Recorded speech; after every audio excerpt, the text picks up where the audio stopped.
Okay. Question that we have. Why it looks like Solomon at the end of his life is disobedient to God. Right? We saw that last week. At the end of his life, he is disobedient to God. In fact, he's been disobedient to God for a long time. Even at the very beginning of his reign, disobedient to God. He married Pharaoh's daughter. And then you read all the great things that he had. How would you like to have some of his money, some of his wisdom,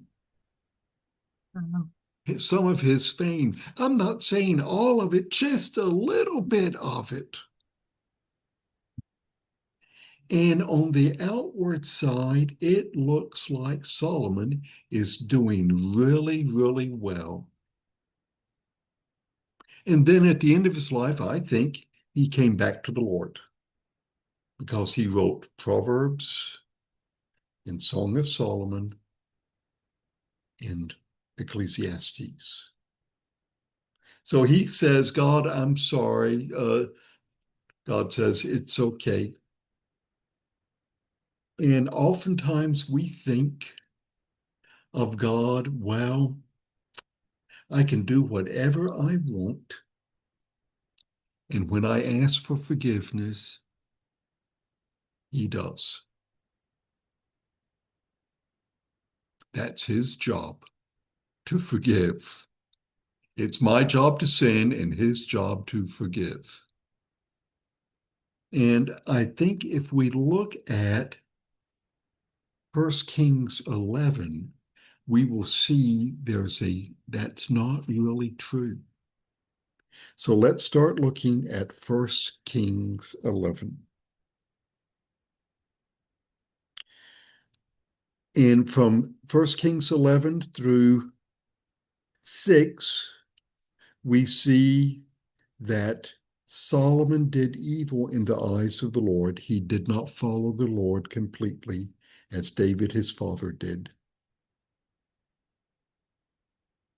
Verse 7 explains part of his evil ways.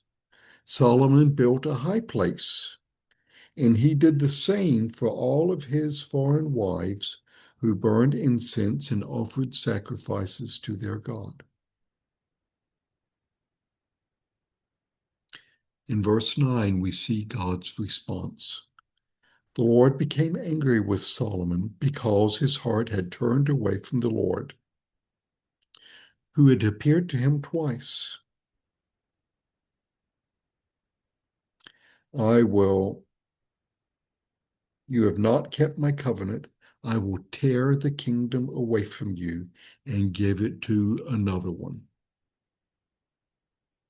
Nevertheless, for the sake of David your father, I will not do it during your lifetime. I will tear it out of the hand of your son. Yet I will not tear the whole kingdom from him, but will give him one tribe for the sake of David, my servant, and for the sake of Jerusalem, which I have chosen. So, okay, we say sin, not so bad. It's not going to hit me. It's going to hit my son. So the kingdom will be torn from him. There will be consequences in the future. Not so bad for me. Okay, if I rule over 12 tribes or 2 tribes, it's okay. Everybody can live with the money I have. You see what I'm saying? And we have a tendency to think that, don't we? Now let's look at what God does. Let's start reading in verse 14. Then the Lord raised up against Solomon an adversary, Hadad the Edomite, from the royal line of Edom.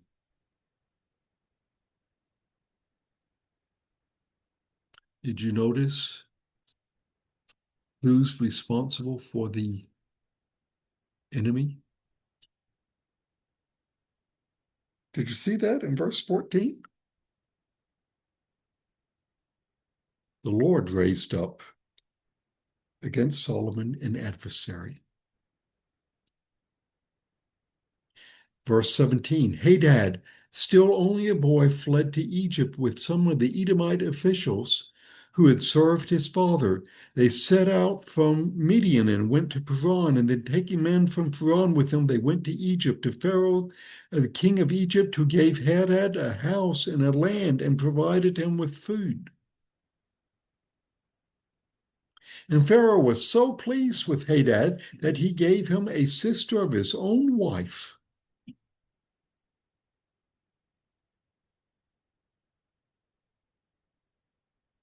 So look what's happening.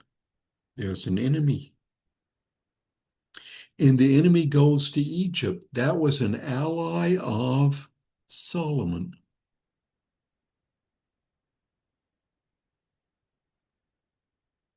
Notice what happens. While he was in Egypt, Hadad heard that David rested with his fathers, and Joab, the commander of the army, was also dead. And Hadad said to Pharaoh, "Let me go that I may return to my own country." "What have you lacked here that you want to go back to your own country?" Pharaoh said. "Nothing, but do let me go." So we don't know exactly how this worked out between Solomon and Hadad, but he has an enemy. And this enemy is well connected with his friend, Pharaoh, the king of Egypt. And who raised up the enemy? It was God. Why would he do that? Do you remember what God said in the Davidic covenant? If you disobey, I will discipline you with, the word is actually, I will strike you. And I'm of men, with bands of men. I will use men against you. Solomon was disobedient, and God does what he says. Okay. Verse 23. And God raised up against Solomon another adversary, Rason, the son of Eliada, who fled from his master, the king of Zobah. And he gathered his men around him and became the leader of a band of rebels when David destroyed the forces of Zobah. And the rebels went to Damascus, where they settled and took control. And Rezah was Israel's adversary as long as Solomon lived, adding to the trouble caused by Hadad. So Rezon ruled in Aram and was hostile toward Israel. Now you say, well, it's okay. Hadad lives in Edom. Who wants to live in Edom? Do you know where Edom is? It's the southern part of Jordan. So if you go over down to the Dead Sea, and you go over to the eastern side of the Dead Sea, you're in Moab. And then you go about 70 kilometers south. Then you're in Edom. Who in the world wants to live there? That's like saying, I want to live in the Sahara Desert. Petra. Petra's there. Mm-hmm. Ja. It's like saying, I'll live in Saudi Arabia. Well, have you ever seen pictures of Saudi Arabia? Do you want to live there? It's hot. But there is one thing that Saudi Arabia has. What is it? Oil and natural gas. And with the price of oil today, I could live in Saudi Arabia, just have my own little oil well, pump out what, 200,000 barrels a day? That's enough to live on comfortably. And that's what we have to understand about Hadad. He lived in Edom, but he controlled the way of the king. And that was a main source of income for Solomon, because everybody who traveled on that way would have to pay toll. They would have to pay tax. And now it's no longer Solomon controlling it, but it's Hadad. And this is going to be a problem. Did you notice Rezon?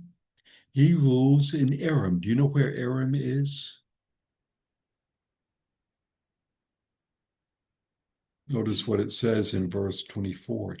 The rebels went to Damascus and they settled and took control. So Aram is what we call Syria today. And Damascus is their main capital. It's their capital. Well, you say it's okay. They can be in the north and I'll be in the south. Well, did you know there's a main trade road that runs from Mesopotamia, from the Persian Gulf in Mesopotamia, all the way over to Egypt? And at Damascus, it splits into two roads. You have the Way of the King, that's in Transjordan, so in Jordan, uh, Moab, Edom. And you have the Way of the Sea, and that runs down from Damascus to the Sea of Galilee along the coast over to Egypt. And now Rezon is controlling that. They're going to attack Solomon in Transjordan. You say, where is Transjordan? Well, have you ever heard of the Golan Heights? That's where Transjordan is. And so these two are not just his political enemies, they are his economic enemies, and they are costing him millions. So we think, oh, it's okay. We can sin and do whatever we want to. Did you notice? Verse 14, the Lord raised up against Solomon. Verse 23, God raised up against Solomon.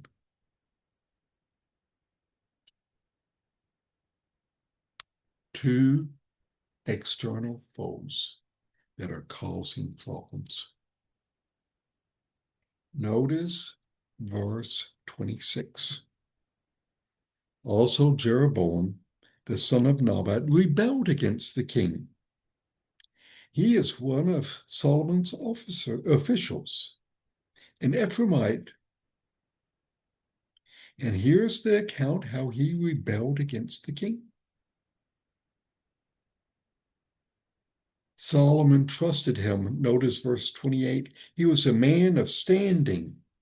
When Solomon saw how well the young man did in his work, he put him in charge of the whole labor force of the house of Joseph.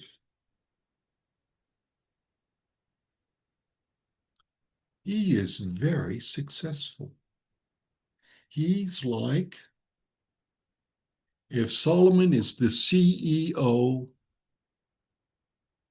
he's the person who makes the CEO look good. Everything runs through him. And about that time, Jeroboam was going out of Jerusalem, and Ahiah, the prophet of Shiloh, met him on the way, wearing a new cloak. And the two of them were alone in the country. And Ahiah took hold of the cloak that he was wearing and tore it into 12 pieces. And he said to Jeroboam, take 10 pieces for yourself, for this is what the Lord, the God of Israel, says. I am going to tear the kingdom out of Solomon's hand and give you 10 tribes. But for the sake of my servant David and the city of Jerusalem, which I have chosen out of the tribes of Israel, he will have one tribe. And I will do this because they have forsaken me and worshipped Ashtaroth, the goddess of the Sidonians, and Chemosh, the god of the Moabites, and Moloch, the god of the Ammonites, and have not walked in my ways, nor done what is right in my own eyes, nor kept my statutes and laws as David, Solomon's father, did. Can I ask a question? Sure. Is Milcom the same as Moloch? Moloch. Yes. Okay. Okay. Did you notice who is responsible for the split of the kingdom? It's God. I'm going to take away 10 tribes. They will still belong to Israel, but no longer to the kingdom of Solomon. And I'm going to leave one tribe, actually two, because of David and Jerusalem.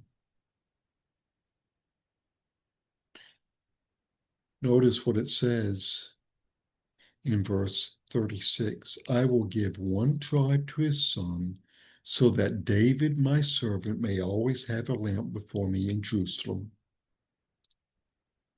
However, as for you, I will take you, and you will rule over all that your hearts desire, and you will be king over Israel. If you do what I command you and walk in my ways and do what is right in my eyes by keeping my statutes and commands, as David my servant did, I will be with you. And I will build you a dynasty as enduring as the one that I have built for David. And I will humble David's descendants because of this, but not forever.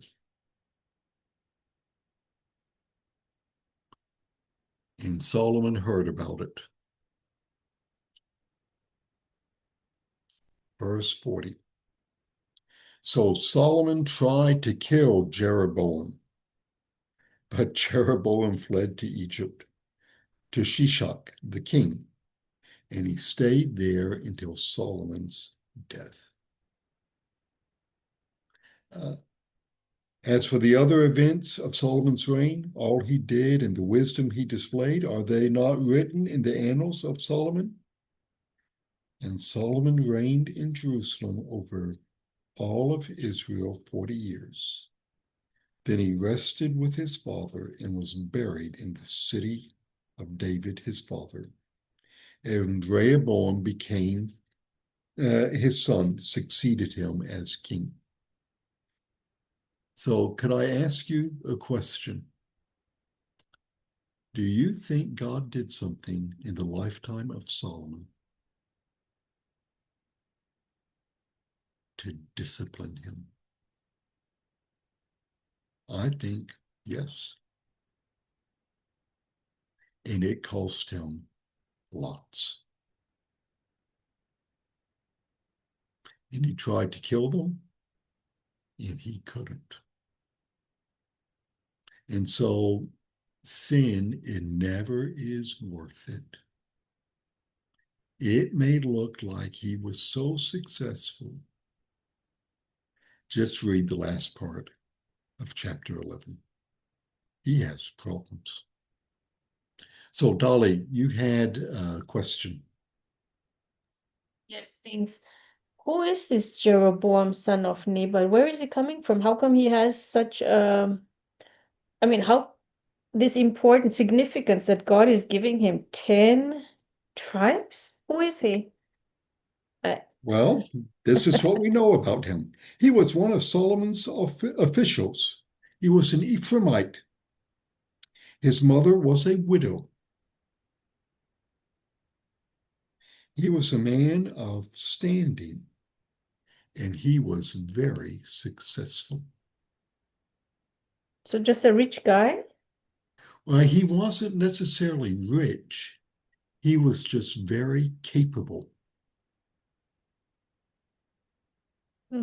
Okay. And Solomon recognized that and was going to use him to help him. But then the prophet came and said, you're going to rule over 10 tribes. So did you notice in the first two, they're foreigners and God raised them up. With Jeroboam, it does not say God raised him up. God sends a prophet to him. He's an Israelite. And he's going to take over 10 tribes.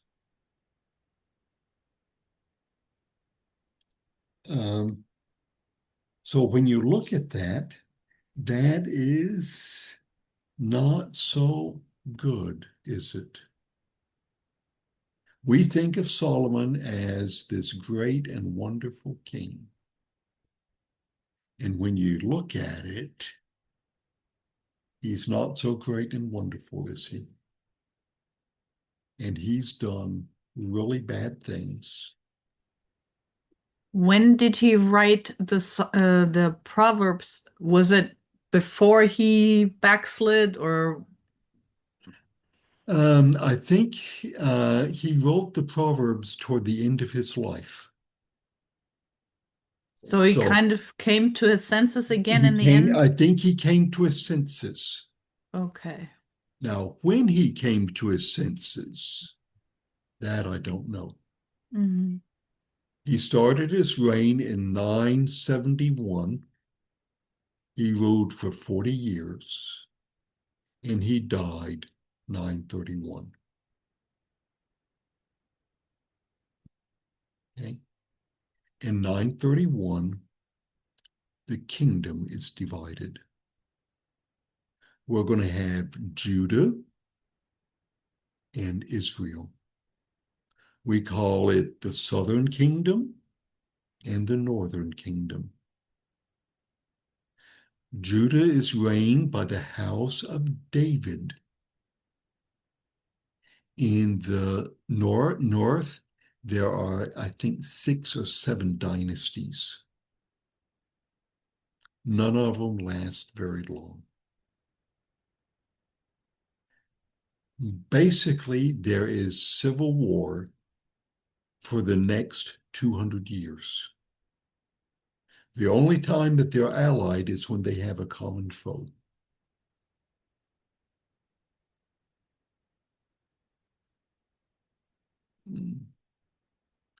Now, before we look at chapter 12, let me ask you a question. What would you do if you were Rehoboam, Solomon's son?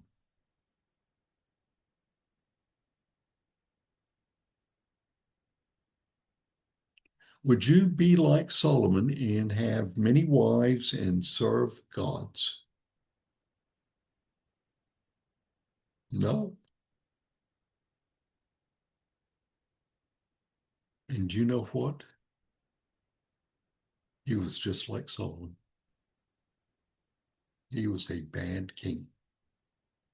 And so we're going to look in chapter 12 at um, the breaking apart of the kingdom. So Rehoboam went to Shechem, for all the Israelites had gone there to make him king. When Jeroboam the son of Nebat heard this, he was still in Egypt, where he had fled from King Solomon. He returned from Egypt, and they sent for Jeroboam, and he and the whole assembly of Israel went to Rehoboam and said to him, "Your father put a heavy yoke on us. Now lighten the harsh labor and the heavy yoke he put on us, and we will serve you."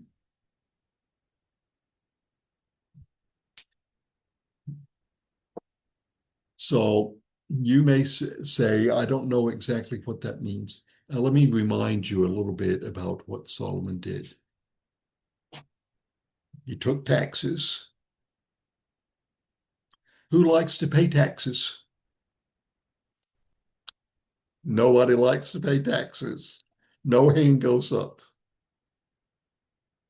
So he took taxes. He had every tribe cook for him 1 month out of the year. And you remember he had lots of food every day. Lots of food.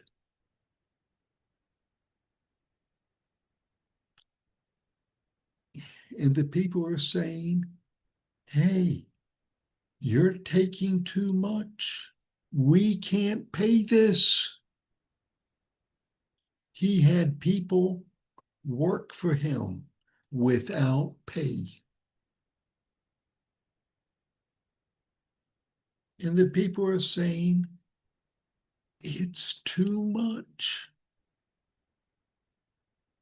Your father put a heavy yoke on us. Now lighten the harsh labor and the heavy yoke he put on us, and we will serve you. Okay. Do you remember when Schröder was elected Bundeskanzler? Remember that? It was a long time ago. It was before Germany was ruled by a woman, Angela Merkel. Remember that? And taxes were high.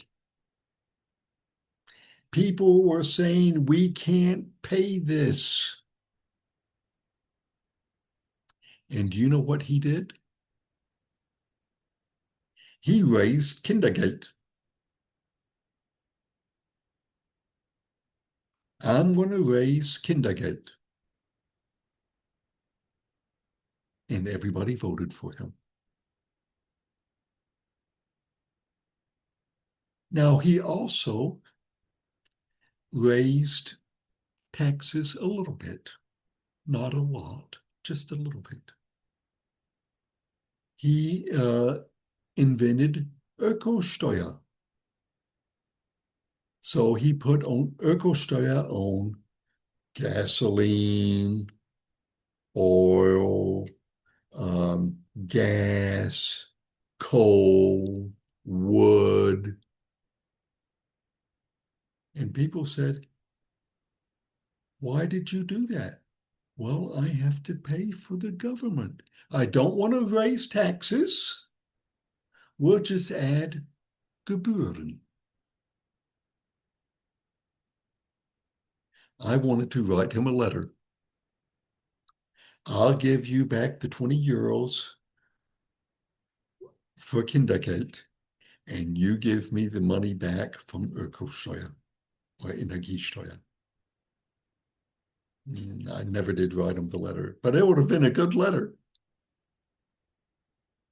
And do you see what I'm saying? If the government gives back and reduces taxes, they'll get it in another way. Now, in the US, Republican presidents say we will not raise taxes. In fact, one guy, George W. Bush, said, read my lips, no taxes. No, we will not raise taxes. And he did. And that cost him the election. So since then, Republicans have learned we do not raise taxes. Well, how do we get more money? Oh, we just have Gebühren, just fees. Now, fees are taxes too. It's just not tax. So Rehoboam says, go away for 3 days and come back to me. So the people went away. And Rehoboam consulted the elders who served his father Solomon during his lifetime. How would you advise me to answer these people? They replied, if today you wanted to be a servant for these people and serve them and give them a favorable answer, they will be your servants.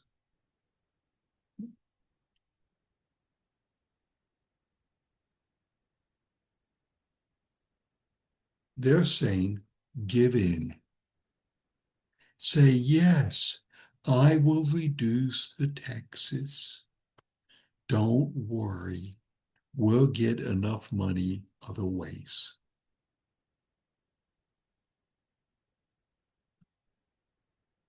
Did you notice what it says in verse 7? Today, if you will be a servant to these people, don't look at what is an advantage for you.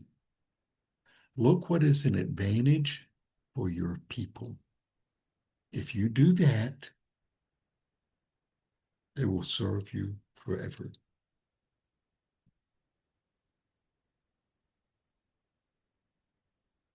But Rehoboam rejected the advice the elders gave him and consulted the young men who had grown up with him and were serving him. And he asked, what is your advice? How should we answer these people who say to me, lighten the load your father put on us? The young men who had grown up with him replied, tell these people who've said to you, your father put a heavy yoke on us, but make our yoke lighter. Tell them, my little finger is thicker than my father's waist. Apparently, Solomon was somewhat obese.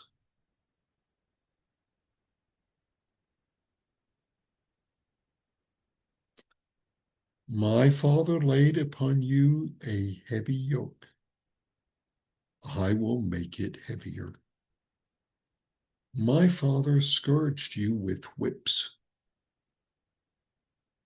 I will scourge you with scorpions. You may say, well, what is that? A scorpion is a whip that has 7 to 9 streams or parts of leather. So it's just not one time that you get hit, but with one blow, you get 7 or 9 injuries.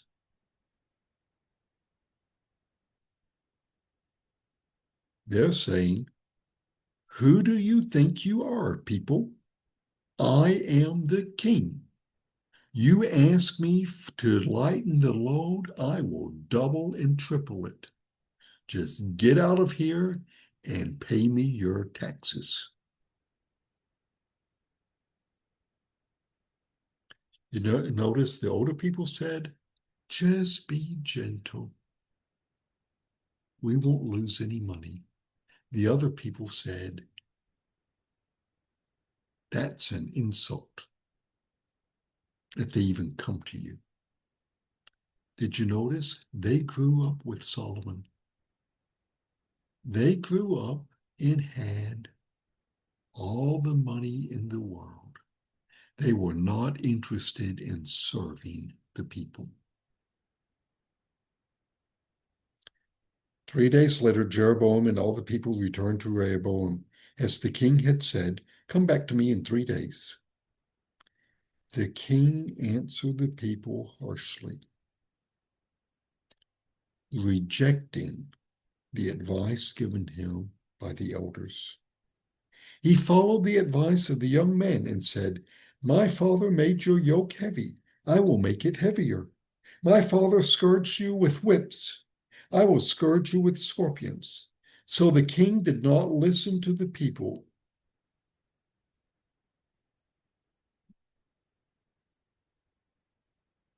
What would you do as a people? Would you vote for him or vote for somebody else? Do you vote for Rehoboam or do you vote for Jeroboam? What do you think, Gavi? I think Jeroboam seems the better choice. And you don't know what he's going to do you? No. But you already know what Rehoboam is going to do. And you say, we don't want that. Yeah. But it doesn't matter. It can't get any worse with Jeroboam than it did with Rehoboam. Mm-hmm. And he lost 10 tribes. Now, did he lose a lot? Yes. Yeah. And why? Because he was stubborn. He was a fool. And the Levites also stayed with the southern Temple. temple. Yeah. The Levites and Benjamin and Judah. But Benjamin is so small that it just counts as Judah. Mm-hmm. There's another reason. Look at verse 15. So the king did not listen to the people, for this turn of events was from the Lord, to fulfill the word of the Lord spoken to Jeroboam, son of Nebat, through Ahijah the Shilonite.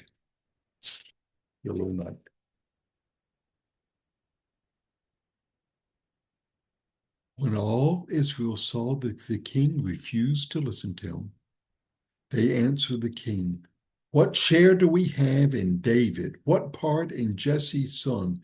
To your tents, O Israel. Look after your own house, O David. We will no longer serve the house of David. You take care of your tent.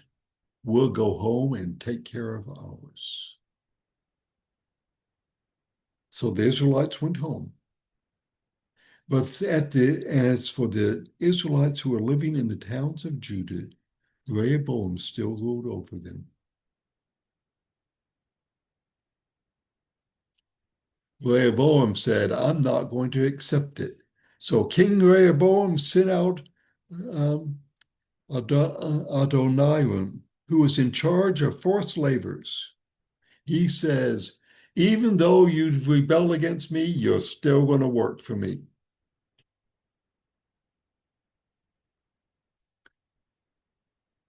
But all of Israel stoned him to death.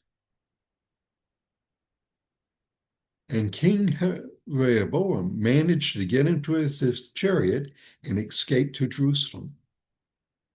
So Israel has been in a rebellion to the house of David to this day.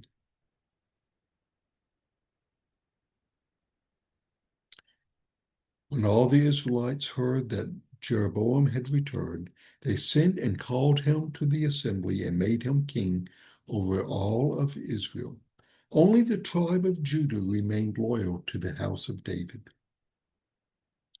When Rehoboam arrived in Jerusalem, he mustered the whole army of Judah and the tribe of Benjamin, 185,000 fighting men, to make war against the house of Israel and to regain the kingdom for Rehoboam, the son of Solomon. But this word of God came to Shemaiah, the man of God. Say to Rehoboam, son of Solomon, to the whole house of Judah and Benjamin, to the rest of the people, this is what the Lord says. Do not go up to fight against your brothers. Go home, every one of you. Now notice what it says. For this is my doing.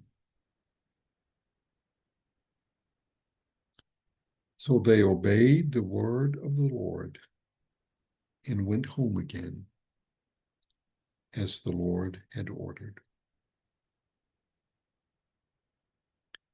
You remember the question I asked at the very beginning? Is it worth sinning, enjoying the good life? Then at the end of the life, you say, sorry, God, I made a little mistake. Please forgive me. That's your job. Is it worth it? In the life of Solomon? In the life of Rehoboam? It's not worth it, is it? You lose a lot more than what you think. Solomon lost a lot, and Rehoboam's stubbornness lost him even more.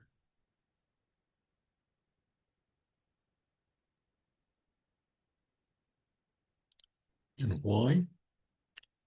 This is the Lord's doings. So God's plan was for two kingdoms, Judah and Israel. Southern kingdom, northern kingdom. The northern kingdom is also called Samaria. That's a later capital city. Or sometimes it's called Manasseh or Ephraim. And these are because they are the bigger tribes. In the southern kingdom, you have Judah and Benjamin. Benjamin is small, so it is called Judah. The Levites, well, they work at the temple, and the temple is supposed to be in Jerusalem.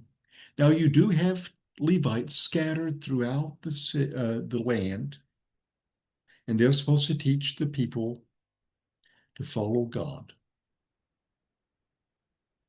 I'm not so sure they did. Notice the last part of chapter 12. God wants two kingdoms, one people who worship at the temple in Jerusalem. Jeroboam fortified Shechem in the hill country of Ephraim and living there. And from there he went out and built up Peniel. And Jeroboam thought to himself, the kingdom will now likely revert to the house of David. If these people go up to sacrifice at the temple of the Lord in Jerusalem, they will give their allegiance to their lord Rehoboam, the king of Judah, and they will kill me and return to Rehoboam. Did you see what he's saying? If they go down to worship in Jerusalem, they're going to go be the servants of Rehoboam. And then when they become servants of Rehoboam, it's good night for me.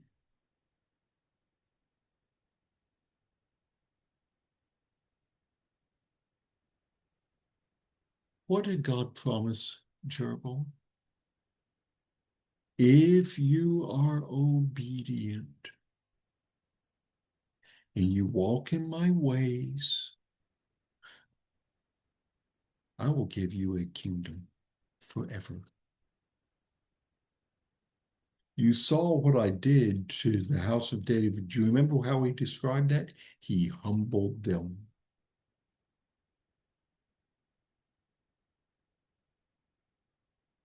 And Jeroboam says, what can we do? How can we solve this problem? So, verse 28, after seeking advice, the king made 2 golden calves. He said to the people, it is too much for you to go up to Jerusalem. Here are your gods, O Israel, who brought you out of Egypt. And he set up one in Bethel and the other one in Dan. And this thing became a sin. The people went even as far as Dan to worship the one there. One in Bethel,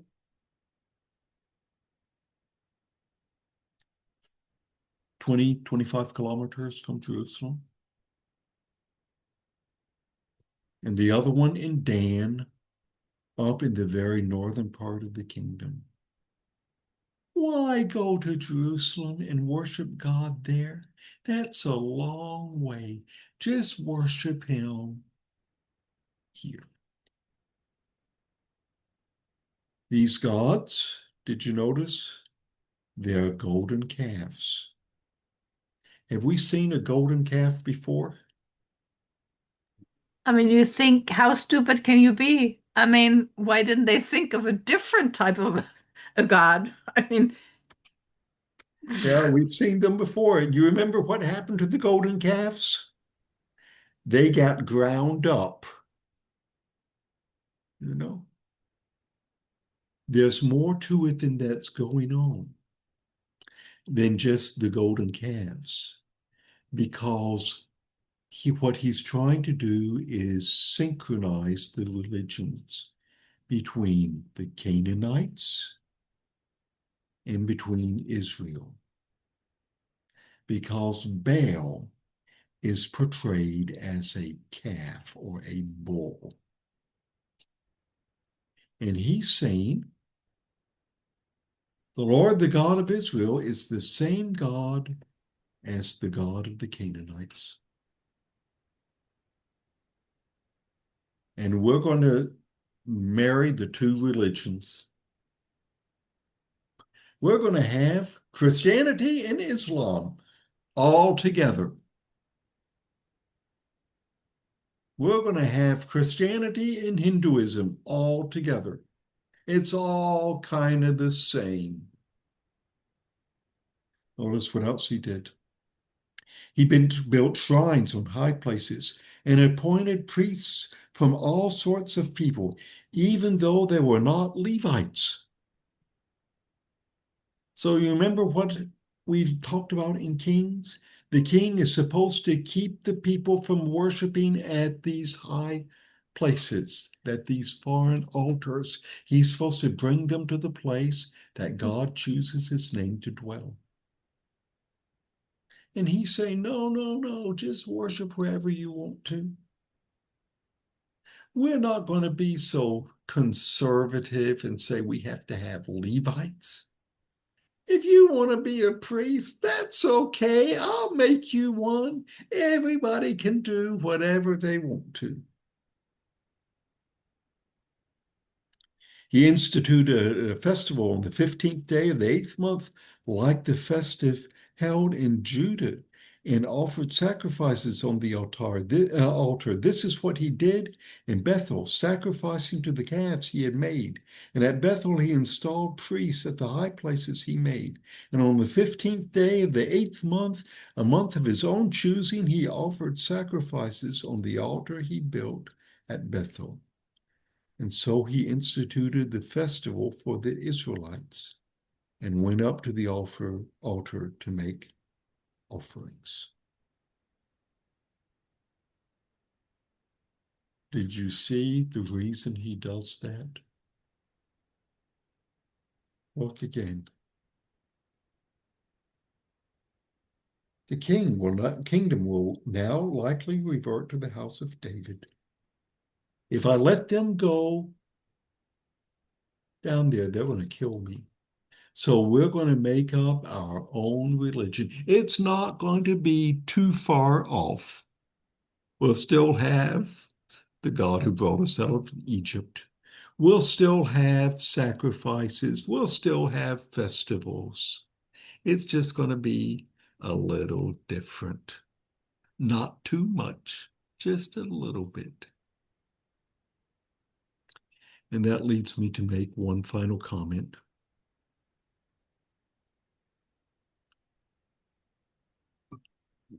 We don't have too many problems in distinguishing between Christianity and Confucianism, or being a Hindu, or being a Buddhist, right? Because the differences are very clear, right?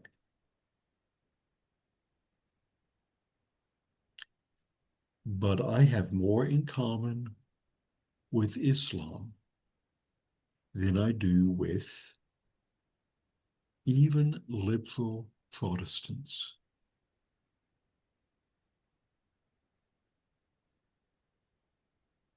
I have a lot more in common. They're against abortion. I am against abortion. They're against homosexuality. I'm against homosexuality. We have a lot more in common with them. Do you know why? Because they are a great copy. They learned from Christianity, and they are a fake religion. They pray just like we pray. They fast, we fast. They believe in Jesus, not so like we do, but they believe in Jesus. They even use the Bible. You see, they're a great fake, just like the golden calves are. It's worship God and do your part.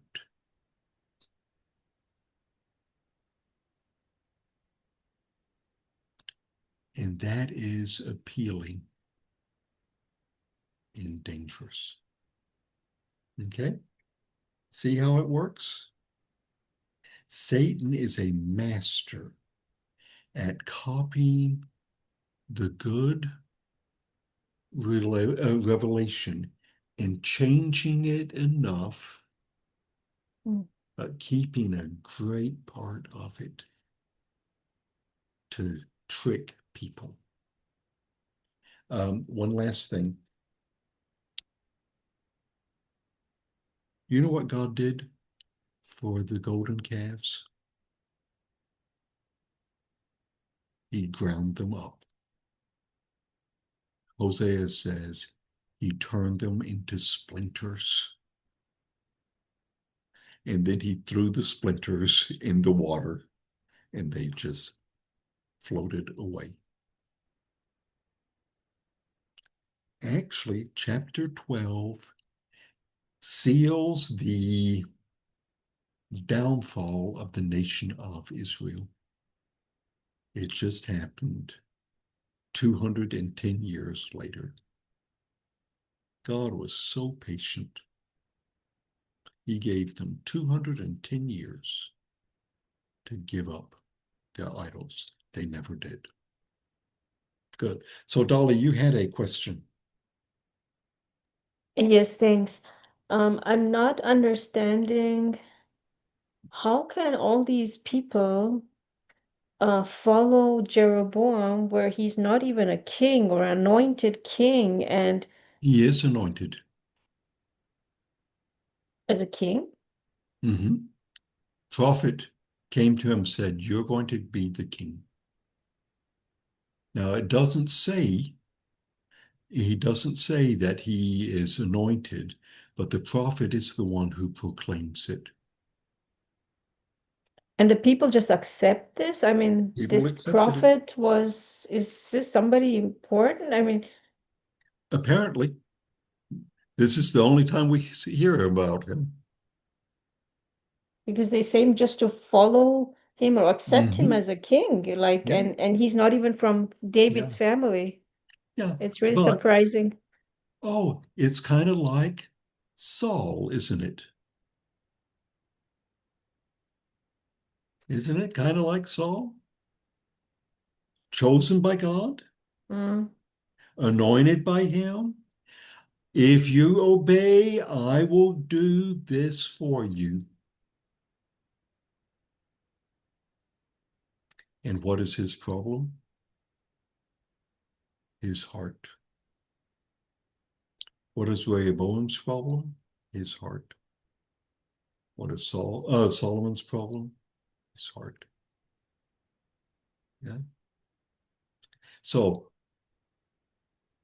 don't ask me, and I can't answer it. Did they have other candidates? Don't ask me if they had a Democratic election. I have no idea. I just know what it says. Everybody looked to Jeroboam as the leader against Rehoboam, and they followed him. God anointed, God chose him. The prophet anointed him. He could have had a dynasty just like the house of David, but he didn't. Okay. Um, and from now on, we're going to look at Northern Kingdom, Southern Kingdom. Northern Kingdom, not one king is good. Not one. Southern Kingdom, you can count them on one hand, and all of them had problems. Okay, good. So, Gabi, you had a question? Yeah, the sin of Jeroboam, it's mentioned in the Bible Yes. later, I think in Yes. Revelation. Hmm. This, yeah, Yes. the And golden this is the calf, sin. This is the yeah, sin. It's the golden yeah, calves. And yeah, sometimes it's called the calves of Bethel or Dan. Sometimes it's just called the calf of Bethel. Do you know what Hosea says about them? It's at Bethel. That means house of God, where you go worship God.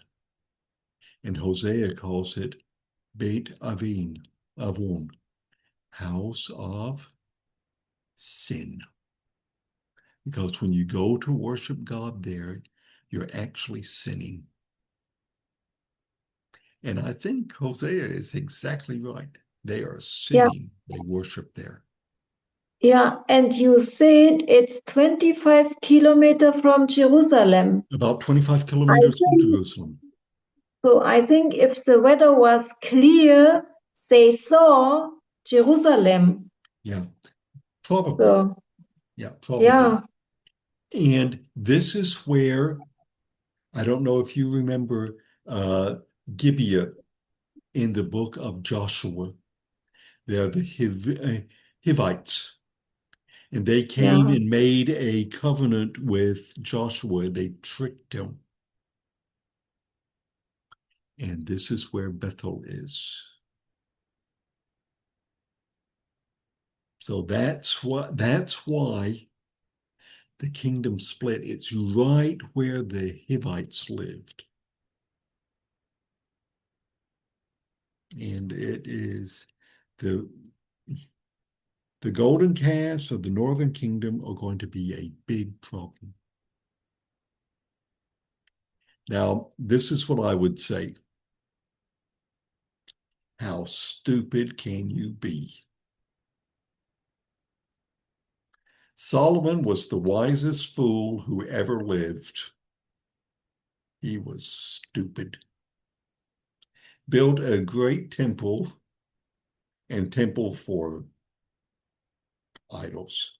How stupid can you be? Rehoboam, how stubborn and stupid can you be? You know, he should have learned from his father, don't do this.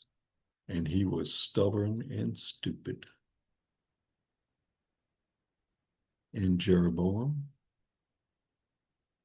he was afraid and stupid. Did you notice what is all common to these three? They are really stupid because they didn't believe that God would keep his promise. They can't rule over themselves. How could they rule over other people? Mm. And it's tragic. Mm. Oh, how stupid can we be? We enjoy God's blessings like Solomon and go our own way. How stupid can we be? We are stubborn and do what we want to. How stupid can we be? We're afraid of what the future will bring, and we choose not to trust God. Mm. See? It's not so far away from where we are.